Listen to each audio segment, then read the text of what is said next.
Have you ever watched someone sell their dignity for a stack of cash? Richard Sterling thought that's exactly what was happening. He stood in the middle of the crowded ballroom at the Pierre Hotel, sneering as he threw $10,000 bill by bill into his ex-wife's face. He told the room she was a leech.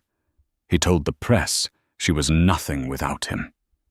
He was wrong, because the man didn't realize that the very money in his hand, the suit on his back, and the building we were standing in were all owned by her. This is the story of how the invisible wife destroyed an arrogant empire without ever raising her voice. The divorce papers had been signed for exactly 6 hours when Richard Sterling decided to make it a public spectacle. It was the annual Sterling Future Gala, held in the grand ballroom of the Plaza Hotel in New York City. The air smelled of expensive perfume, stale champagne, and aggressive ambition. Richard, the CEO of Sterling Logistics, was the man of the hour. He was 42, handsome in a way that money can buy, teeth veneered to perfection, a tan from St. Bart's, and a bespoke Brioni suit that cost more than most people's cars. Hanging on his arm was Chloe De Winters, a 23-year-old influencer whose primary contribution to society was unboxing videos and looking adoringly at Richard. And then there was Isabella. Isabella Hart, formerly Sterling, stood near the back of the room by the kitchen doors. She wasn't wearing a designer gown. She wore a simple, charcoal grey dress that she'd owned for 3 years. Her hair was pulled back in a severe, practical bun. For the last 10 years, the world knew her as Richard's quiet, mousy wife. The one who stayed home. The one who didn't understand business. The one Richard had famously called an anchor dragging down my potential during a leaked audio recording from a board meeting 3 months ago. She wasn't supposed to be here. The security guards had hesitated, but Isabella had simply shown an invitation that oddly didn't have a barcode, but was embossed with a gold crest they didn't recognize. They let her in out of confusion, more than anything else. She walked straight toward the center table. The room went silent. The clinking of silverware stopped. A hush fell over the 300 guests, New York's elite sharks who smelled blood. "Richard," Isabella said. Her voice was low, devoid of emotion. "We need to talk about the settlement checks. They bounced." A ripple of laughter went through the room. Richard turned slowly, a glass of scotch in his hand. He looked at Chloe, smirked, and then turned his predatory gaze onto his ex-wife. "Isabella." He sighed loud enough for the back row to hear. "I told my lawyers to handle the trash. Why are you here? Did you run out of grocery money already?" "The checks bounced, Richard." She repeated, her posture stiff. "The bank said insufficient funds. I just want what was agreed upon. $5,000 for the month. That's all." Richard threw his head back and laughed. It was a cruel, barking sound. "Insufficient funds. Sterling Logistics just posted a quarterly profit of $12 million. You think I don't have $5,000? He set his glass down on the table with a heavy thud. He reached into his inner jacket pocket and pulled out a thick, folded stack of fresh $100 bills. He had brought it for the charity auction later to show off. "You want money?" Richard stepped closer, invading her personal space. The scent of his expensive cologne, Santal 33, was overpowering. "You've been bleeding me dry for a decade, sitting at home doing nothing while I built this company, while I built this legacy." He snapped the rubber band off the stack of cash. "Dance for it, Bella," he whispered, just loud enough for the surrounding tables to hear. "Richard, don't," she said. Her eyes weren't pleading, though. They were warning, but he was too drunk on his own ego to see it. "Here's your settlement." He took a handful of bills and threw them. They didn't fly gracefully. They slapped against her chest and fluttered to the floor. He grabbed another handful. He threw them at her face. The sharp edge of a crisp bill nicked her cheek. "Take it!" he shouted, his face twisting into a mask of rage. "Pick it up. That's what you are, a scavenger." The room was dead silent. A few people looked uncomfortable, but no one moved. In this circle, you didn't interrupt Richard Sterling. He was too powerful. You just watched the car crash. Isabella stood frozen. The money littered the floor around her cheap heels. Chloe de Winters giggled, covering her mouth with a manicured hand. "Pick it up," Richard hissed, pointing at the floor. "Pick it up and get out of my sight. And if you ever come back to my hotel or my company again, I'll have you arrested for trespassing." Isabella looked at the money. Then she looked up at Richard. For the first time all night, a small, ghost-like smile touched her lips. It wasn't a smile of submission. It was the smile of an executioner, checking the sharpness of the blade. "Your hotel?" she asked softly. "My hotel. My company. My world. You're just a guest in it, and your time is up." Isabella nodded slowly. She didn't bend down. She didn't pick up a single bill. She reached into her clutch, a worn leather thing, and pulled out a phone. It wasn't the cracked iPhone 8 Richard thought she used. It was a sleek black satellite phone with no brand markings. She pressed one button and held it to her ear.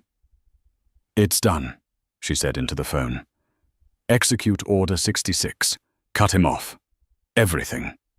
She hung up, turned on her heel, and walked away. The crowd parted for her, like the Red Sea, not out of respect, but out of sheer confusion. Richard yelled after her, "That's right. Walk away, and leave the money. You don't deserve it." He turned back to his guests, spreading his arms wide, trying to regain the room's energy. "Apologies, everyone. Sometimes you have to take out the trash manually. Now let's get back to the auction." He didn't notice that his phone sitting on the table had started to buzz. Then Chloe's phone buzzed. Then the CFO's phone at table 4 buzzed. The massacre had begun. Isabella walked out of the Plaza Hotel and into the biting November wind of Central Park South. The doorman, a kind man named Henry, whom she had known for years, looked at her with pity. "Taxi Mrs. Sterling?" he asked gently. "It's Miss Hart, Henry, and no thank you." As she descended the final step, a car pulled up to the curb. It wasn't a yellow cab. It wasn't an Uber. It was a phantom black Rolls-Royce Phantom 8 with tinted windows so dark they looked like voids. The license plate was simple, IH1. Henry the doorman dropped his clipboard. The rear door opened not by a driver, but automatically. Isabella slid inside. The interior was a sanctuary of white leather and silence. Sitting on the opposite seat, typing furiously on a tablet, was a man who looked like he had been carved out of granite and dressed by Savile Row. This was Nathaniel Pierce. To the public, he was a ghost, a high-end fixer and attorney whose name appeared only in the most confidential of files. To Isabella, he was her right hand. "Did he take the bait?" Nathaniel asked without looking up. "Hook, line, and sinker," Isabella said, her voice changing completely. Gone was the timid, broken housewife. In her place was a woman who spoke with the cold precision of a military general. She kicked off her cheap heels, revealing a perfect pedicure, and opened a hidden compartment to retrieve a pair of Christian Louboutins. "He threw money at me, Nathaniel. Literally." "Classy," Nathaniel murmured. "I assume you want to proceed with the scorched earth protocol." "He said the checks bounced," Isabella said, pouring herself a glass of sparkling water from the car's console. He lied to the room. He thinks he's posting a $12 million profit. Nathaniel finally looked up, a cruel glint in his eyes. He was posting a profit until 30 seconds ago. I've triggered the clauses. Isabella took a sip of water. Show me. Nathaniel tapped the tablet and swiveled it around. It displayed a complex web of financial holdings, shell companies and offshore trusts. Richard thinks he owns Sterling Logistics, Nathaniel explained, walking through the data. He thinks he founded it with that loan from his father. He forgets that his father's loan was secured by a guarantor hidden behind 3 layers of blind trusts. The Aurora Trust, Isabella said. Correct. And the Aurora Trust is wholly owned by Hart International, you. Nathaniel tapped the screen. Technically, you have held the controlling debt interest in his company for 9 years. You let him play CEO because it kept him busy and out of your hair while you built the real empire. Isabella looked out the window as the Rolls-Royce glided through the Manhattan traffic. I loved him once, you know. That's why I did it. I wanted him to feel like a man. I wanted him to succeed. I funneled my own inheritance, the money my grandmother left me from the oil fields in Texas, into his failing logistics company. I cooked the books legally, so he'd never know he was bankrupt 3 times over. And his repayment was adultery and humiliation, Nathaniel noted dryly. Chloe, Isabella said, saying the name like it was a disease. He bought her a condo in Soho last week, using the corporate card. My corporate card, effectively. So what's the first move? Isabella looked at the tablet. He mentioned the hotel. He told me if I came back to his hotel, he'd arrest me. The Plaza event is rented, but he's staying in the penthouse suite for the week, Nathaniel confirmed. He put it on the company tab. Who insures the company's liabilities? Isabella asked. Vanguard Indemnity, which is a subsidiary of, well, you. Pull the insurance, Isabella commanded. Right now. Flag the event as a high-risk, unauthorized gathering due to breach of conduct, specifically the CEO assaulting a woman on the premises. Void the liability policy for the night. Nathaniel's fingers flew across the keyboard. Done. Notification sent to the Plaza Hotel management. Without insurance, they can't legally host the event. The fire marshal will be notified automatically by their system. Good. What else? His credit lines, Nathaniel said. He has a personal line of credit with Chase and a corporate line with Goldman. Both are secured by his stock in Sterling Logistics. Dump the stock, Isabella said. Nathaniel paused. All of it. If we dump the hidden shares you hold, the stock price will crater. It'll wipe out 60% of the company's value in 10 minutes. The algorithmic traders will pick up the sell-off and panic. Do it, Isabella said, her eyes cold. He wanted to throw cash. Let's see how he handles it when the cash turns to ash. Nathaniel hit enter. Back inside the ballroom, Richard Sterling was laughing at a joke made by a senator. He felt like a king. He reached for his phone to check the time. He had 42 missed calls, 14 text messages, and 1 notification from his bank account, frozen suspicious activity. A young waiter looking pale and terrified approached the table. He whispered in Richard's ear. Mr. Sterling, the hotel manager is here. He says you have to shut down the party immediately. Richard stood up, his face flushing red. What do you know who I am? I do, sir. The waiter stammered. But the manager says your insurance policy was just cancelled. And, sir, the police are outside. Police for what?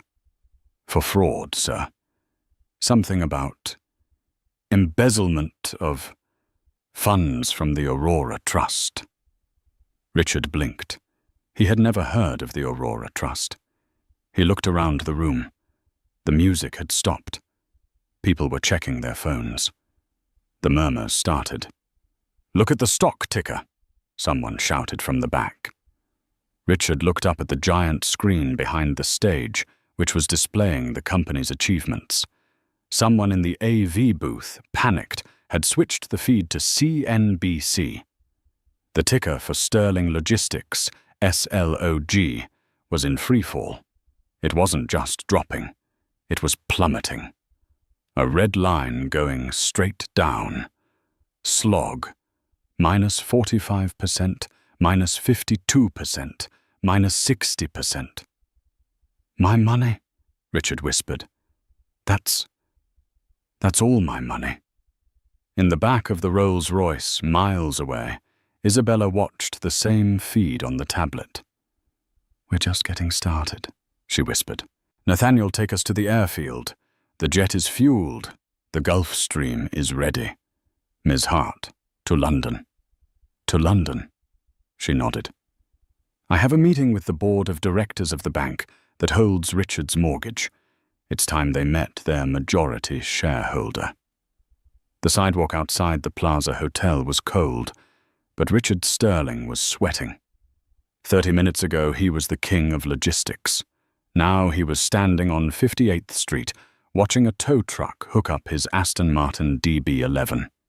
"Hey, that's my car!" Richard yelled, sprinting toward the driver.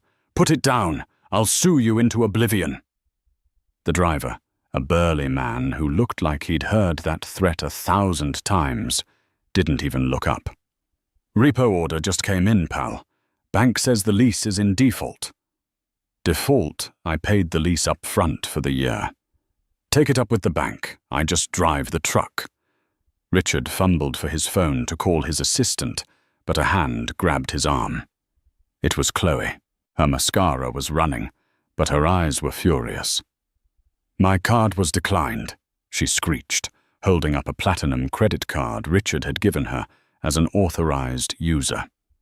"I tried to buy a flight to Miami to get away from this mess, and the lady at the counter cut it up. She cut it up in front of everyone."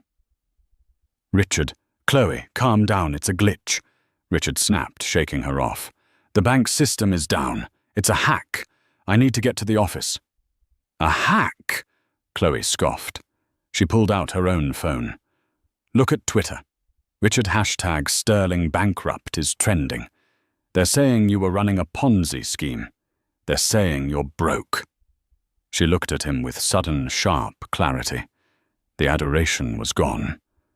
She looked at his disheveled suit, the panic in his eyes. "I'm going to stay with my sister," she said coldly. "Chloe, wait. Don't call me until you fix this." She hailed a cab, an UberX Richard noted with disgust, and left him standing on the curb. Richard ran 5 blocks to the Sterling Logistics headquarters on 6th Avenue. He burst into the lobby expecting security to salute him. Instead, the turnstile flashed red. Access denied. "Let me in!" he screamed, pounding on the glass.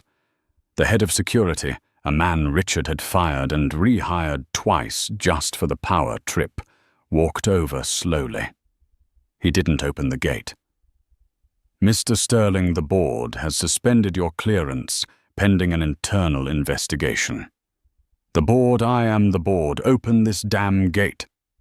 "You were the board," a voice said from behind the guard. Arthur Vance, the company's general counsel, walked into the lobby. He looked tired. He was holding a thick file. "Arthur, thank God," Richard breathed. "Tell this moron to let me in. We need to issue a press release. We need to stop the stock bleeding." Arthur shook his head sadly. He swiped his badge, walked through the turnstile, and handed Richard the file through the gap in the glass. "It's over, Richard." "What's over? The company. We just received a notice of immediate debt recall from the primary lender, the Aurora Trust." "I keep hearing that name," Richard shouted. Who the hell is the Aurora Trust? I thought we were financed by Deutsche Bank. Deutsche Bank was just the servicer, Arthur explained, his voice hushed. The capital came from a private equity fund, the Aurora Trust. The contract you signed 10 years ago, the one you didn't read because you were too busy planning your yacht trip, gave them the right to recall the entire loan if the CEO's moral turpitude damaged the brand. Moral turpitude. Assaulting your ex-wife at the Plaza Richard. It's on video. TMZ has it. Richard felt the blood drain from his face. So they recall the loan. We pay them off. We have assets. We have nothing, Arthur said bluntly. The trust also holds the liens on the warehouses, the trucks, and the IP. They've foreclosed. It's effective immediately. The locks are being changed as we speak. Richard stared at the file in his hand. He flipped it open. He stared at the signature line for the Aurora Trust. It wasn't a signature.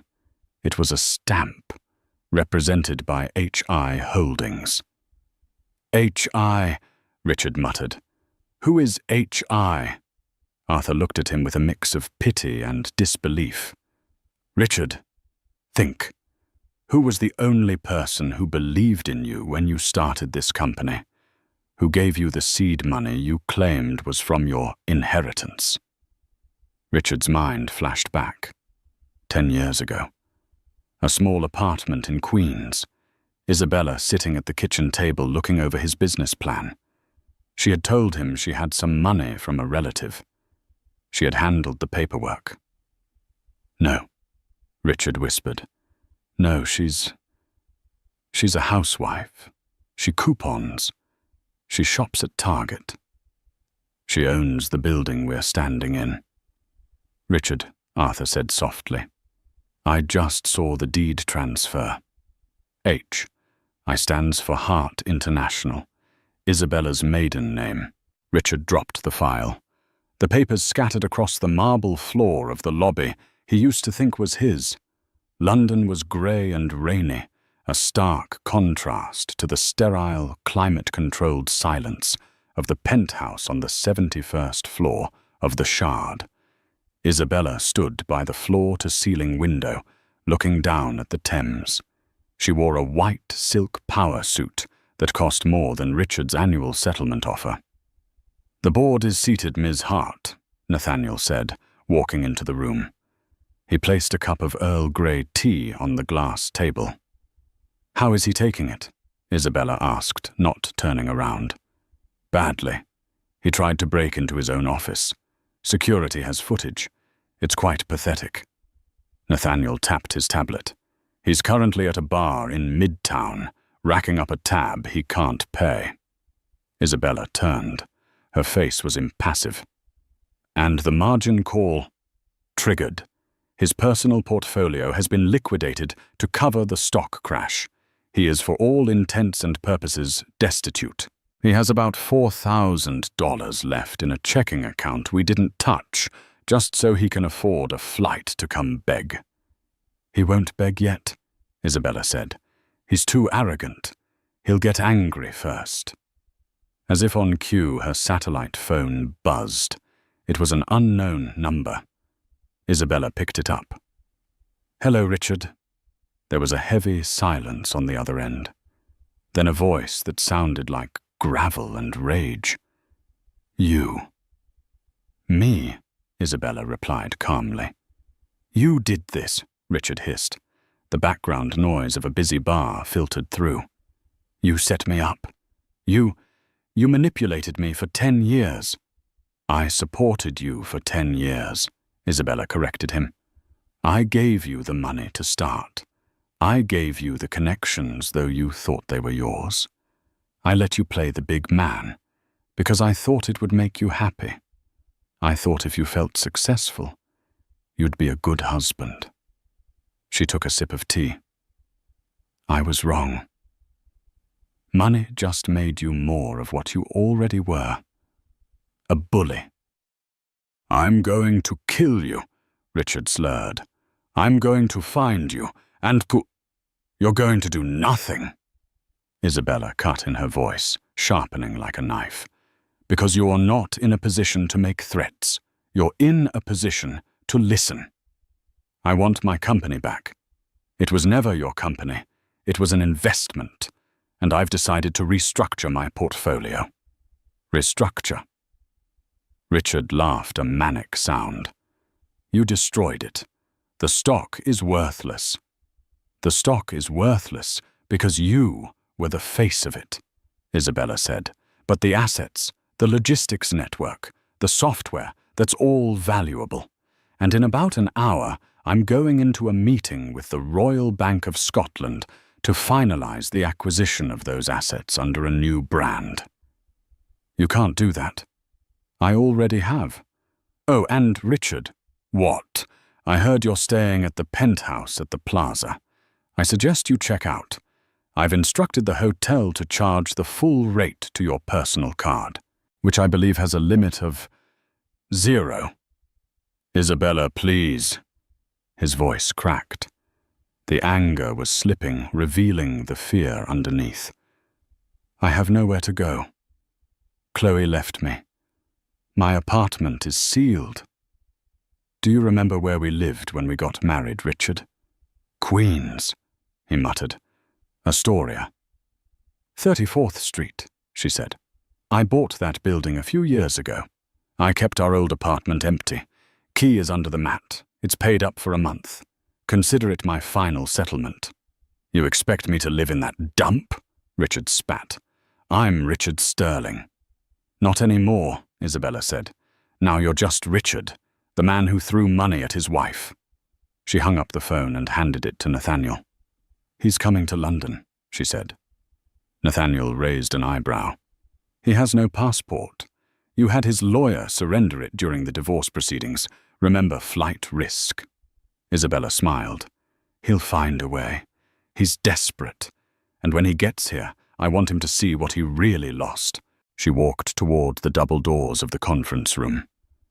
Ms. Hart, Nathaniel asked. Yes. Why give him the apartment? Why not let him sleep on the street?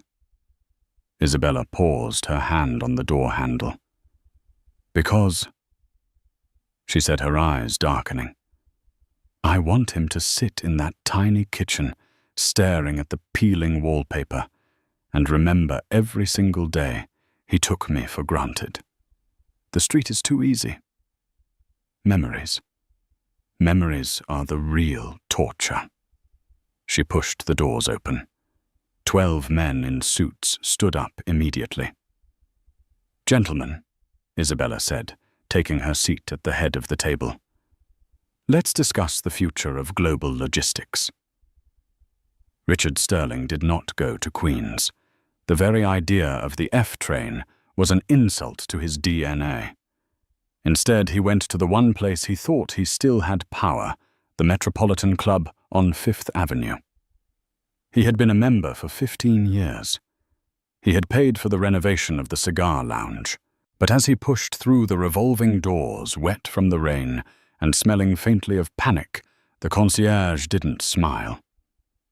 Mr. Sterling, the man said, stepping out from behind the marble desk. I'm afraid your membership has been revoked. Revoked? Richard wiped water from his forehead. By who the board doesn't meet until Tuesday. By the owner of the building, sir. A clause regarding reputational risk. You're asked to leave. Richard stumbled back out onto the street. He checked his pockets. He had his phone battery at 12% a pack of gum and the Patek Philippe Grandmaster chime on his wrist. It was worth $2 million. He looked at the watch. It was his ticket out. He found a high-end pawn shop in the Diamond District, a place that didn't ask questions. The broker, a man with thick glasses named Solomon, looked at the watch, then at Richard. It's real, Richard snapped. Give me 100 grand. Cash. Solomon sighed. Mr. Sterling, I know it's real. I also know that this watch was listed as collateral in the Sterling Logistics bankruptcy filing an hour ago. If I buy this, I'm receiving stolen goods. Richard felt the walls closing in. "I need to get to London," he whispered. "I need a flight." Solomon looked at him with pity. "I can't give you cash, but my cousin runs a freight charter out of Teterboro, not a passenger jet. Cargo. He's flying auto parts to Heathrow tonight. He might take a passenger if you give him the watch." "You want me to trade a $2 million watch for a ride in a cargo plane? It's that or the subway, Mr. Sterling." 6 hours later, Richard Sterling, the man who used to complain if his champagne wasn't chilled to exactly 48 degrees, was sitting on a crate strapped to the floor of a freezing cold Boeing 747 freighter. The noise was deafening. There was no heating in the cargo hold. He huddled in his ruined Brioni suit, shivering violently. He spent the 7-hour flight staring at a pallet of brake pads, his mind looping through a reel of rage. She planned this, he thought. Every dinner, every smile, every time she asked about my day. She was taking notes. She was waiting. He didn't feel remorse. He felt a burning, obsessive need to win. He convinced himself that if he could just get to London, if he could just walk into that boardroom, he could charm them. He could explain that his wife was hysterical, a scorned woman. The banks would listen to him. He was the visionary. The plane landed at Heathrow in the grey, pre-dawn light. Richard was smuggled out of a maintenance hangarette, stiff and frostbitten. He had no luggage. He had no money. He walked to the tube station, jumped the turnstile, and headed for the City of London. He looked like a ghost. His eyes were bloodshot. His stubble was greying, and his suit was stained with hydraulic fluid. But as he looked in the reflection in the train window, he didn't see a broken man. He saw a man with nothing left to lose. And those are the most dangerous men of all. The venue for the Future of Logistics Summit was the Tate Modern. The massive turbine hall had been transformed into a sleek, futuristic auditorium. The press was there in droves. Rumors were swirling. Sterling Logistics had fallen, but something new was rising from its ashes. The invitation simply said, "Heart." Richard arrived at the entrance. Security was tight. Men with earpieces checked IDs against digital lists. Richard watched from behind a pillar. He couldn't just walk in. He needed a distraction. He saw a catering van unloading crates of wine at the side entrance. The driver was distracted, arguing on his phone. Richard didn't hesitate. He grabbed a crate of Merlot, hoisted it onto his shoulder to hide his face, and walked confidently past the driver. "Late delivery," he barked at the guard by the service door. The guard, seeing the heavy crate and the suit which, despite the stains, was still clearly expensive, assumed he was a sommelier or a manager. He waved him through. Richard ditched the wine in a hallway and made his way to the main floor. The lights were dimmed. A spotlight hit the center stage. And there she was. Isabella stood alone on the stage. She looked radiant, terrifyingly powerful. Behind her, a massive screen displayed a map of the world. Glowing lines connected thousands of cities. For too long, Isabella spoke into the microphone, her voice crisp and amplified. Global logistics has been about moving boxes. It has been efficient, but it has been heartless. We treated employees like numbers and clients like cash cows. Richard bristled. She's talking about me. Today, Sterling Logistics is dead, Isabella announced. A gasp went through the crowd. We are dissolving the brand. We are absorbing the infrastructure into a new entity, Heart Global. She clicked a remote. The screen changed. It showed a list of subsidiaries, not just trucking, shipping lines, air freight, warehousing robotics, data analytics firms. Hart Global, Isabella continued, is not just a logistics company. It is an ecosystem, and we are fully solvent. In fact, we are debt-free. Richard couldn't take it anymore. The adrenaline spiked. He pushed through the crowd of seated journalists.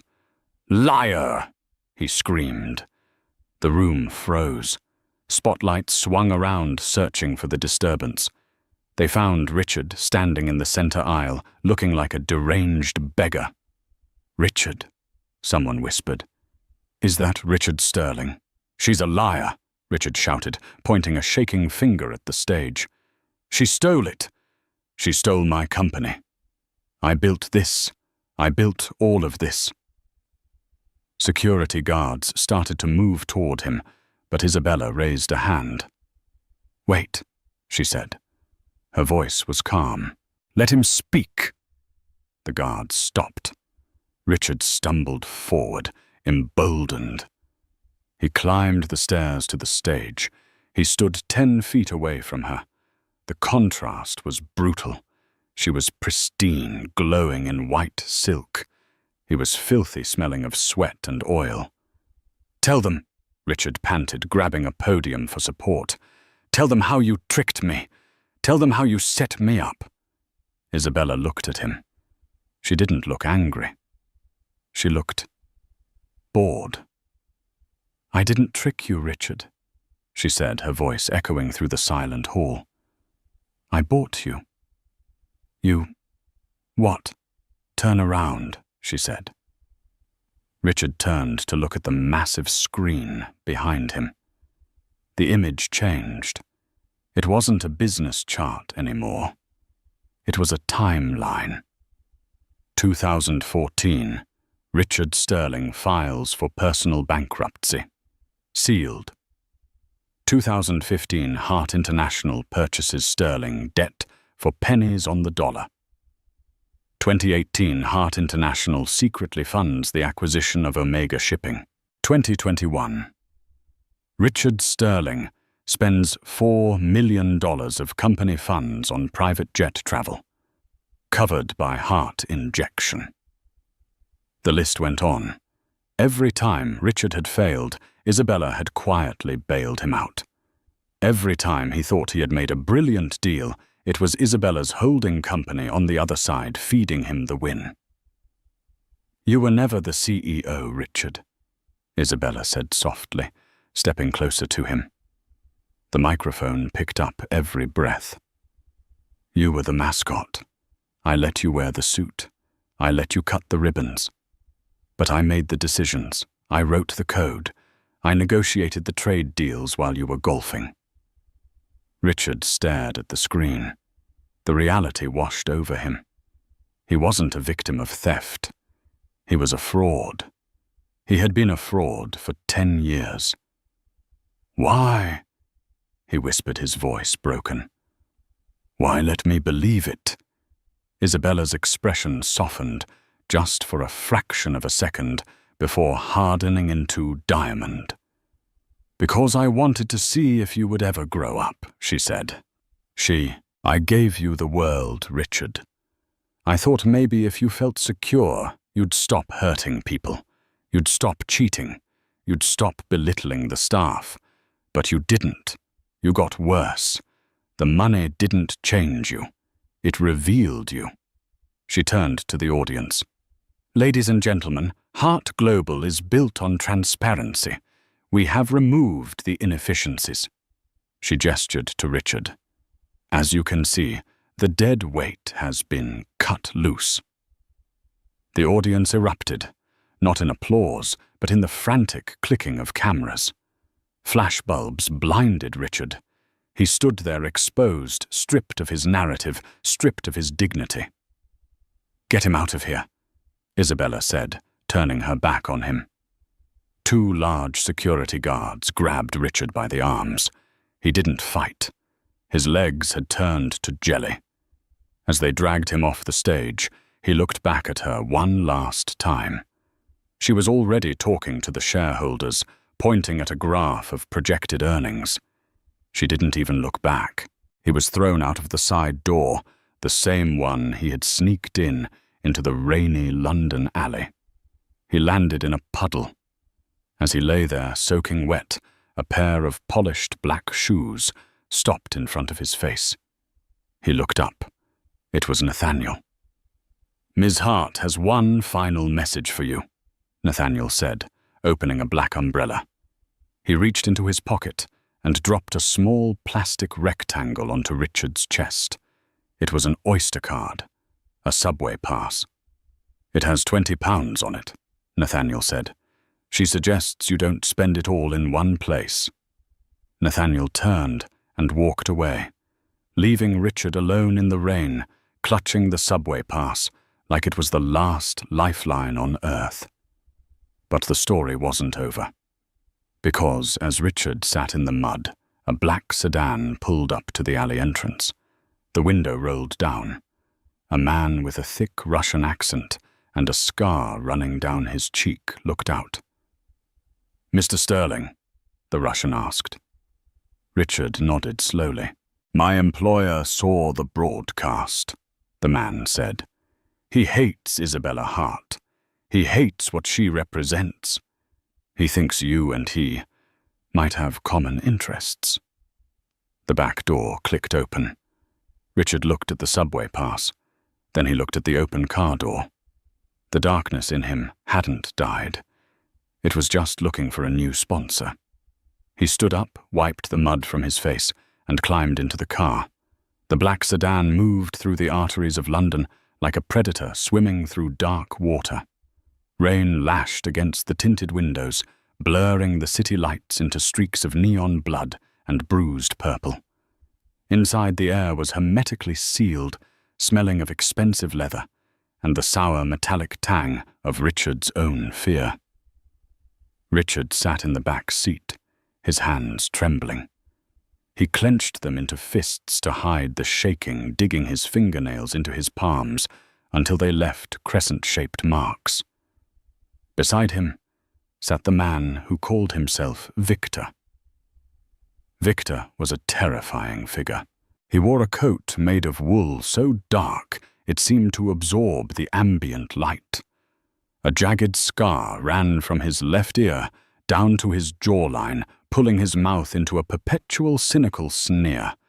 He hadn't spoken since they picked Richard up from the alley behind the Tate Modern, but the silence wasn't empty. It was heavy, filled with unspoken violence and illicit promise. Richard looked out the window at the passing cityscape. He saw the towering silhouette of the Shard piercing the clouds in the distance. Isabella was up there. She was probably drinking champagne, laughing with her board members, toasting to the destruction of Richard Sterling. The thought made bile rise in his throat. "She humiliated you," Victor said suddenly. His voice was a low rumble like gravel grinding together. It wasn't a question. It was a statement of fact. Richard turned his eyes bloodshot and wild. "She stole my life. She stood on that stage and told the world I was a fraud." "And are you?" Victor asked, turning his head slowly. His eyes were cold, devoid of empathy. "I built that company," Richard shouted, his voice cracking. "I was the face. The clients trusted me, not some shadow-holding company. She thinks she can just cut me out. She thinks she can erase me." Victor reached into his coat pocket. Richard flinched, expecting a weapon. Instead, Victor pulled out a sleek industrial-grade tablet and tapped the screen. He handed it to Richard. "Then do not let her," Victor said. "My employer represents a consortium of logistics competitors, Russian, Chinese, American. They are concerned by the monopoly Hart Global is about to create. They want the playing field leveled." Richard looked down at the tablet. Illuminated on the screen was a login portal. It was familiar, painfully familiar. It was the back-end administrative access to the Sterling Logistics mainframe, the central nervous system of the company he used to rule. "Isabella is arrogant," Victor continued, his voice smooth and seductive. She believes she has already won. Tonight, she is migrating the master database from the old Sterling servers to her new Heart global cloud. For the next hour, the firewall is in a state of flux. It is vulnerable. Vulnerable how? Richard breathed, his heart beginning to hammer against his ribs. It will accept a legacy override, Victor explained. If an administrator with level 5 clearance were to log in and issue a system purge command, the migration would fail. The data on the old servers would be wiped before it reaches the new ones. Client lists, shipping routes, financial records, tracking algorithms gone. Irrecoverable. Richard stared at the glowing blue screen. It would cause billions in damage. It would cripple her before she even starts. It would kill the giant, Victor corrected him. And you would be the giant slayer. And for me?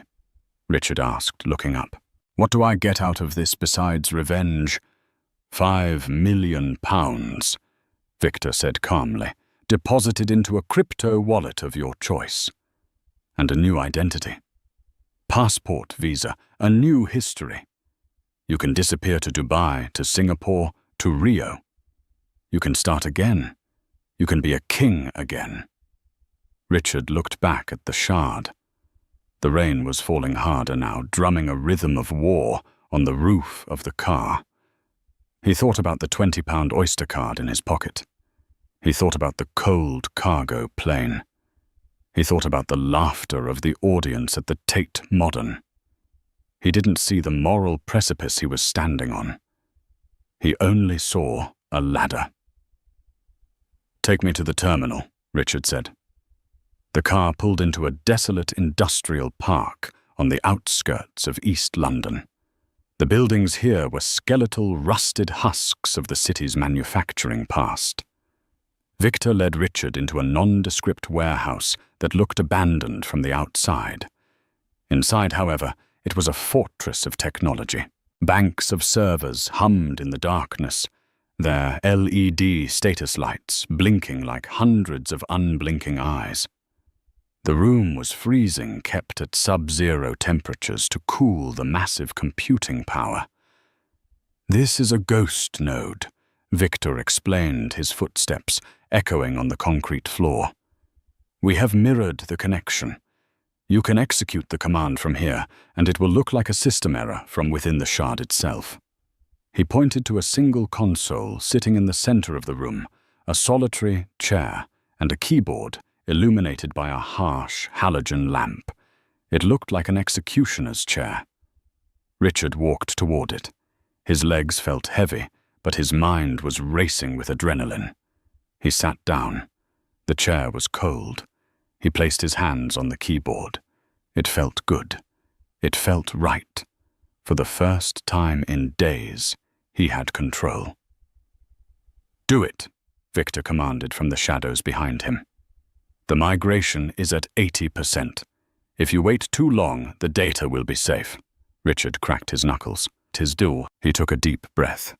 He typed in his username. It was a name he had chosen 10 years ago, in a burst of ego, King_R. The system prompted for a password. Isabella had changed the locks on the building, she had cancelled his credit cards, and she had seized his assets. But she had forgotten the one thing Richard prided himself on: his paranoia. Years ago, he had paid a corrupt developer to install a backdoor, a master key that would bypass all security protocols. He had never used it. He had saved it for a rainy day. And it was pouring. He typed it in, "Long live the King One." The screen flashed green. Access granted. Administrator privileges unlocked. Richard laughed. It started as a chuckle and erupted into a manic, breathless cackle that bounced off the metal walls. She missed it. The genius Isabella Hart missed it. I'm in. I'm inside the brain of the company. Execute the wipe, Victor said sharply. He was checking his watch. Now, Richard. Richard's finger hovered over the enter key. He paused for a fraction of a second. In that moment, he could have walked away. He could have taken his subway pass and disappeared into the night, poor but free. But the darkness in him was too deep. He didn't just want to survive. He wanted her to suffer. "Goodbye, Bella," he whispered. He pressed the key with all his strength. The screen didn't go black. It didn't display a deletion confirmed message. Instead, the monitors flickered violently. A high-pitched whine filled the room. Then the screen turned a blinding, brilliant white. A video window popped up, expanding to fill the entire display. It wasn't code. It was a high-definition live stream. Richard squinted against the glare. The image resolved. It was an office, a corner office with floor-to-ceiling windows overlooking the London skyline. Sitting at a glass desk, bathed in the warm glow of a desk lamp, was Isabella. She wasn't working. She wasn't panicked. She was sitting with her hands folded on the desk, looking directly into the camera lens, looking directly at him. "Hello, Richard," she said. Her voice was crystal clear, amplified by the warehouse speakers. It sounded like the voice of God. Richard froze. His blood ran cold, turning to ice in his veins. He spun around in his chair. "Victor, shoot the screen. It's a trace. She's tracing us." Victor didn't move. He didn't reach for a gun. He stood there, arms crossed, his face impassive. Slowly he reached up to his ear and pulled out a small, transparent earpiece. "His name isn't Victor," Isabella said from the screen, her voice calm and conversational. "His name is Simon. He is the head of penetration testing for Hart Global Security. He's been on my payroll for 6 years. Richard stumbled back, knocking his chair over with a loud clang. He looked at the Russian mobster, then back at the screen. No. This is a setup. I'm in a car. I was with the syndicate. You are in Hart Global's off-site disaster recovery facility in Dagenham, Isabella corrected him. And you have just failed the final test. Isabella leaned forward. Her eyes were hard like flint. I knew about the back door, Richard, she said softly. I knew about long live the king. Did you really think I would secure a $1 trillion empire and forget to check the code? I left that vulnerability there. I left it open. For you. You baited me, Richard gasped. He felt like he couldn't breathe. The walls were closing in. I gave you a choice, Isabella said. I had a settlement agreement drafted on my desk this morning. A monthly stipend, a small apartment in Chelsea. Enough for you to live quietly, to find some dignity, to maybe become a better man. All you had to do was walk away. All you had to do was accept that you had lost. She picked up a thick file from her desk. She held it up for him to see. It was labeled Sterling Settlement. But I knew you wouldn't. She continued, her voice tinged with a sad, weary disappointment. I knew that if I dangled the chance to destroy me in front of you, you would take it. You wouldn't care about the employees. You wouldn't care about the law. You would only care about your ego. She dropped the file into a shredder beside her desk. The sound of the paper tearing was the loudest thing in the world. This is entrapment, Richard screamed, backing away, until he hit the cold metal of a server rack. You tricked me. No judge will convict me. Entrapment requires law enforcement to coerce you into committing a crime you otherwise wouldn't have committed. Simon, no longer using his fake accent, said calmly, I didn't coerce you, Richard. I offered you a ride. You chose to get in. You chose to type the password. You chose to press the button. And, Isabella added, you just attempted to execute a massive cyber attack on a global financial entity. You attempted industrial sabotage and corporate espionage. Since the servers you tried to wipe are technically located in our Dublin jurisdiction, this is international wire fraud. Richard looked for an exit. The warehouse door was 100 feet away. He could run. He could make it. He bolted. "Don't," Simon said. He didn't shout. He just raised his hand. He wasn't holding a gun. He was holding a remote control. He pressed a button. The heavy steel shutters on the warehouse windows rolled up with a mechanical roar. Instantly, the room was flooded with flashing blue and red lights. The wail of sirens, which had been muffled by the insulation, now screamed into the space. Through the windows, Richard saw them 5 police cruisers, an armed tactical unit, and a black van. They had been there the whole time, waiting. Richard stopped running. He fell to his knees. The fight drained out of him, leaving nothing but a hollow shell. He looked back at the screen. "Isabella, please," he sobbed, the tears cutting through the grime on his face. "I'm sorry. I was angry. I didn't mean it. Don't let them take me. I can't go to prison. I'm Richard Sterling." Isabella watched him on her monitor. For a second, her mask slipped. There was pain in her eyes, the pain of a woman who had wasted 10 years loving a man who didn't exist. But then she remembered the money hitting her face in the ballroom. She remembered the insults. She remembered the cruelty. "You're not Richard Sterling," she said, her voice final. "You're just Richard, and you're out of chances."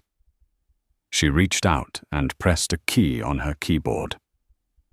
Connection terminated. The screen in the warehouse went black. The side doors burst open. "Police, armed police, stay on the ground."